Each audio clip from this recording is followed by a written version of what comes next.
আসসালামু আলাইকুম। শুভ দুপুর। দুপুরের রান্নায় আমি ভালোভাবে এটাকে অক্টোপাস বলা হয় আর কি, বেগুনের ভাজি। ভাজি করলে খুবই স্বাদ। তো বিভিন্নভাবে এটাকে ভাজি করা যায়। তো আমি স্বাভাবিকভাবেই সাধারণভাবেই ভাজিটা করে নিয়েছিলাম। হলুদ, মরিচ, লবণ দিয়ে আগে আমি ম্যারিনেট করে রেখেছিলাম প্রায় আধা ঘন্টার মতো।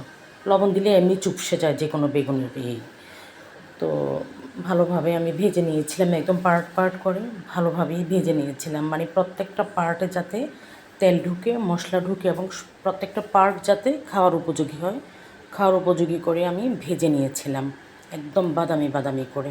যেমন সফট আর জুসি হয়েছিল, ঠিক তেমনি হালকা হালকা ব্রাউন কালার এসেছিল।